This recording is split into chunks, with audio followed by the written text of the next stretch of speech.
Assalamualaikum Ustaz. Waalaikumsalam. Berkaitan dengan kirim Al-Fatihah, apakah Nabi ngirim Al-Fatihah untuk istrinya Siti Khadijah? Apakah Nabi ngirim Al-Fatihah untuk Ja'far saudara kembarnya? Apakah Nabi para sahabat kirim Al-Fatihah? Supaya kami paham Pak Ustadz. Jadi ini yang nanya ini, dia mau beramal kalau dilakukan Nabi. Kalau nggak dilakukan Nabi, nggak mau. Nggak apa-apa, bagus. Ada seorang sahabat Nabi, bukan sahabat Abdul Somad. Dia sebelum tidur malam bertasbih alfa uqdah 2000 simpul. Diambilnya simpul tali 2000. Simpul tali 2000.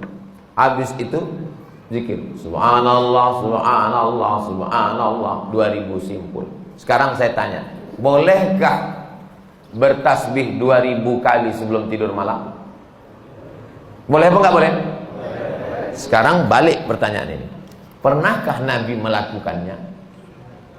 Enggak pernah. Kalau enggak pernah dilakukan Nabi, apakah boleh dilakukan? Tadi katanya yang boleh, sekarang enggak boleh. Ternyata kalau ngomong sama orang belum sarapan susah ya.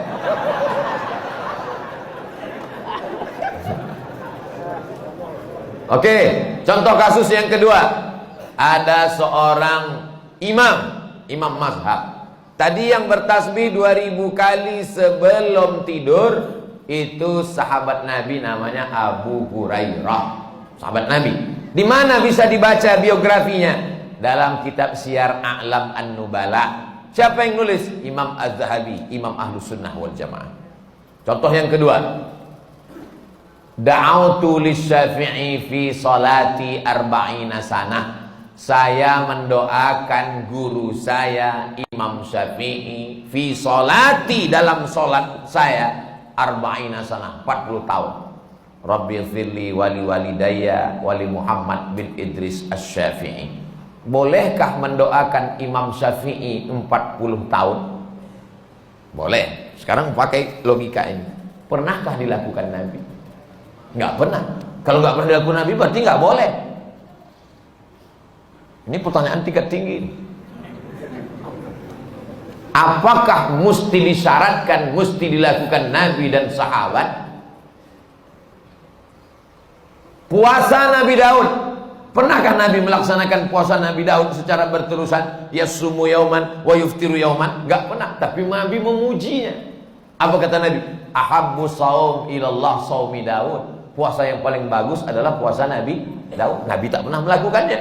Jadi sunnah ada 3. Yang pertama sunnah fi'liyah, Nabi melakukannya. Yang kedua sunnah qauliyah, Nabi mengucapkannya tapi Nabi tak melakukannya. Ada jenis yang ketiga, sunnah takririyah, Nabi tidak melakukannya, Nabi tidak mengucapkannya, dilakukan orang lain, disetujui Nabi. Mana contohnya?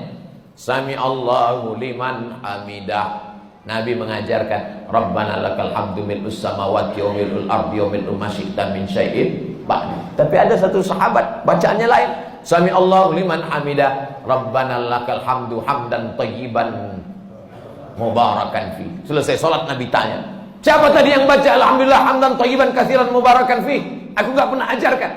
Aku ya Rasulullah. Apakah Nabi marah? Aku enggak pernah melakukannya. Kenapa kamu pandai-pandai buat doa itu? Kau masuk neraka jahanam. Apa kata Nabi? Apa kata Nabi? Ra'aitu bid'an wa salasuna malakan yabtadirun. Aku lihat 39 malaikat turun dari pintu langit ingin mencatat doa yang kau baca. Enggak pernah dibaca Nabi. Begitu juga dengan Allahu Akbar kabira, diriwayatkan oleh Abdullah bin Umar bin Khattab. Nabi mengajarkan Allahumma ba'id baini wa baina khataayaya kama ba'adta bainal masyriqi wal maghrib. Sahih Bukhari. Allahu Akbar kabira ada juga dalam Sahih Bukhari. Nabi tidak pernah mengucapkannya. Siapa yang membaca itu? Sahabat. Allahu Akbar. Tiba-tiba ada sahabat di belakang. Allahu Akbar kabira walhamdulillahi katsira wa subhanallahi bukratan wa asila. Titik. Wajah wajhiyya itu iftitah lain. Selesai salat Nabi tanya, siapa tadi yang baca Allahu Akbar kabira? Ana ya Rasulullah. Apa kata Nabi? Futihat abwabus sama, terbuka pintu-pintu langit, malaikat turun mencatat doa yang kau baca. Ini jenis takriri. Makanya perbuatan kalau tidak dilakukan Nabi adalah bid'ah. Betul kata Imam Syafi'i, kalau dia bertentangan dengan syariah. Selama masih ada dalilnya, tidak bertentangan dengan syariah, maka dia tidak disebut bid'ah dhalalah, tapi dia disebut dengan mahmudah. Sekarang tentang mengirimkan Al-Fatihah kepada orang meninggal dunia, sampai apa tak sampai?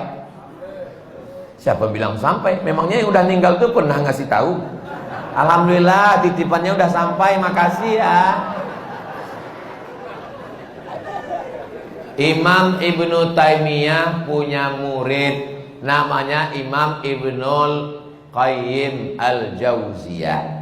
Punya kitab namanya Kitab Ar-Ruh. Sudah diterjemahkan ke bahasa Indonesia 3 huruf, R-O-H, roh. Di situ diceritakan Imam Ahmad bin Ambal lewat di suatu makam. Ada orang baca Quran. Kata dia, berhenti, jangan kau baca. Lalu disebutkanlah sanad-sanadnya bahwa membaca Quran itu untuk orang meninggal dunia tidak terlarang.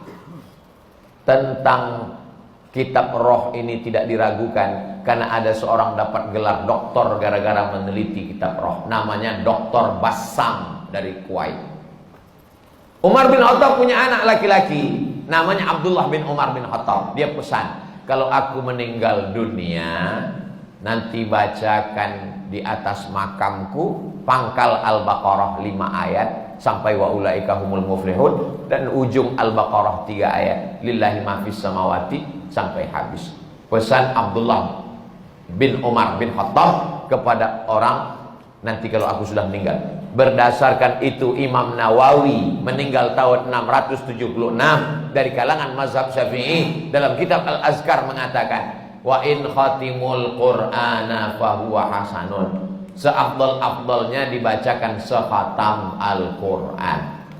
Kalau tidak sanggup sekhatam Al-Qur'an, likulli syai'in qalbun, segala sesuatu punya hati. Wa qalbul Qur'an Yasin, hatinya Al-Qur'an adalah Yasin. Enggak sanggup juga Ummul Quran Al-Fatihah.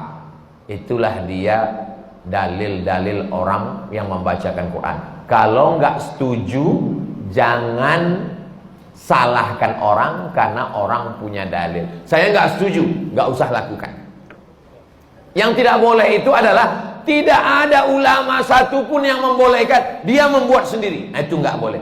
Imam Nawawi, ini Imam Nawawi bukan imam sembarangan. Dia bukan selevel Imam Samudra, apalagi Imam S. Arifin. Imam Nawawi, kalau kita baca kitab pertama Sahih Bukhari, di bawah Sahih Bukhari Sahih Muslim. Imam Muslim muridnya Imam Bukhari. Kalau kita baca Sahih Muslim kita nggak paham, kita mesti baca kitab Al-Minhaj Syarah Sahih Muslim Ibn Al-Hajjaj Imam Nawawi. Imam Nawawi itu dalam kitab fikih, kitab besar Al-Majmu' Syarah Muhazzab, Raudatul Talibin wa Umdatul Muftin. Saya ngajar hadis arba'in, hadis paling sedikit kecil arba'in, Imam Nawawi. Hatam arba'in naik kitab Riyadus Shalihin, Imam Nawawi. Hatam Riyadus Shalihin naik lagi kitab Al-Azkar, Imam Nawawi. Membaca kitab Mustalah Hadis yang disarah oleh Imam Suyuti, Tadribur Rawi, Syarah Takrib Nawawi. Imam besar. Apa kata Imam Nawawi? Mengomentari hadis tentang pelepah korma. Nabi membelah pelepah korma, ditusukkannya ke makam. Apa kata Nabi? Kalau tasbih pelepah korma saja sampai, apalagi bacaan Quran orang beriman. Nah, jadi pertanyaan ini memang simple, tapi ini ingin menggali dan menguji isi kepala Abdul Somad. Enggak apa-apa. Kalau nggak setuju, nggak usah lakukan, tapi jangan salahkan, karena nanti takutnya di akhirat ketemu dengan Imam Nawawi malu.